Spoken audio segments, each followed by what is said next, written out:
Hello, Connie Durham with Connie's Clever Concepts. Today I'm going to share the fifth chapter, or the first part of the fifth chapter, of Maxwell's leadership book. And it is from people pleasing to people challenging. So the first thing I want you to think about is you cannot lead people if you need people. It's kind of like that needy thing. If you're walking around and you're needy, it's like you cannot attract what you're looking for. So you have to not need people, but lead people. And you can never make everyone happy, right? You can never make everyone happy. So today, often we give time and energy to the most uncommitted people, the people who are not committed and don't want to help and just want to complain. I actually call that the squeaky wheel. Maxwell calls that letting the tail wag the dog. All right, so I want you to think about all the people that you try to please day in and day out. Do they appreciate it? Do they give back? What is their attitude? All right, so we want to go from trying to please the least committed people to learning to lead the people to where we want to go. So we want to have a shift from people pleaser to leader. So instead of making them happy, let's help them get better. Let's help them grow. Let's help them have goals. Create a vision of growth. Challenge them. Are they committed? Well, guess what? When you ask that question of, are they committed? Are you committed? You'll lose some people. So what, right? You're going to lose some people. So when you lose those uncommitted people, you lose the squeaky wheel, the people who are causing negative energy to enter your organization. Always as a leader, be sure that you are giving your best. Be sure that you are thinking about serving them. Be sure that you do things that empower them and encourage them and lift them up. Be sure that you motivate your people.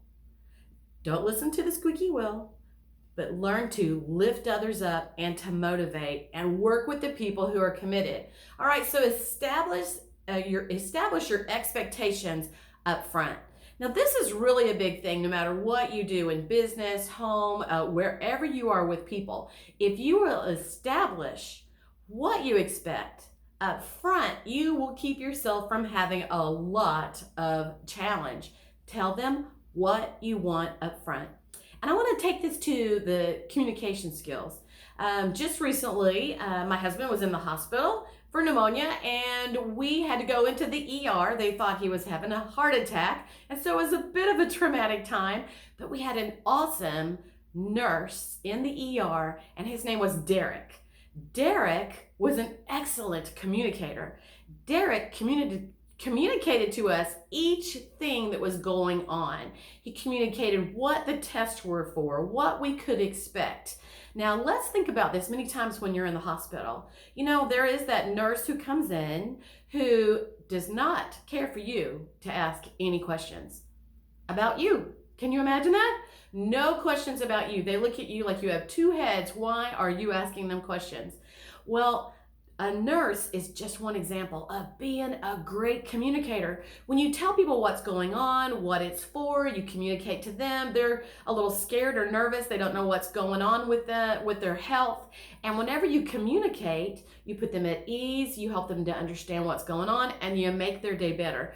What are you doing right now that you could be a better communicator with? What could you put up front in expectations? What kind of expectations could you put up front and communicate better to help your whole team do better, grow better, be better? All right, so it's not about me and it's not about you, but it's about the vision of whatever it is you're trying to accomplish.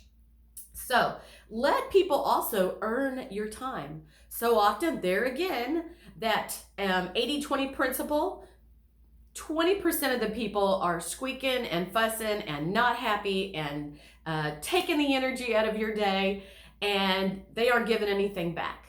While giving 80% of your time to the people who grow the business, who have ideas, create, who are hard workers, they're committed, they are there to work. If you give your energies and your attentions to the 80%, what would happen in your organization? Cutting out the 20% of people who are always got something to complain about, bringing negative energy, let go of them. They'll probably keep following, but quit listening to them and give your energy, give your ear to the 80%.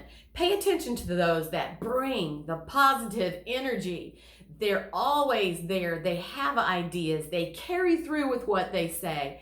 Pay attention to the people who bring positive energy. You know, you can't always avoid, I hate to finish on this, but you can't always avoid tough conversations, right? I truly believe that if you are proactive and you communicate well with people and you put what you need out front, it helps you to avoid those hard conversations that come up.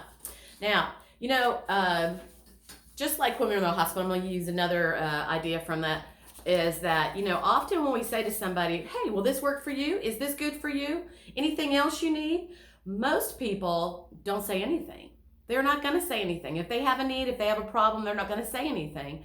So remember that there's only so many people who are direct and assertive and straightforward and will actually tell you what you need to hear or actually tell you what their need is. Most of the people will actually say, you know, not say anything at all. And so remember to ask good questions. Ask somebody, is there anything else I can do for you? Is there anything else I can get for you? Is there anything else that would help this event or that would help this be better for you? All right, so remember to ask good questions instead of just an assumptive statement, because many people won't say anything. All right, so finishing with the idea that whatever's hard to say, whatever we don't want to share, if we wait, we'll end up not sharing it or not saying it. It's called Maxwell's law of diminishing intent is in effect.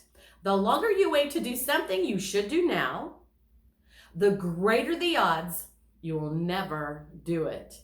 One of these days becomes none of these days, and it never gets done. So be proactive.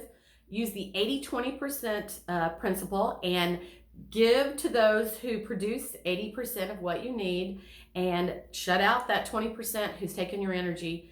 And this is the first half of pleasing people to leading people from John Maxwell's book. I'll share next week in my blog on the second half from this chapter. Thank you for watching, and be sure and share with your friends if this was good for you today.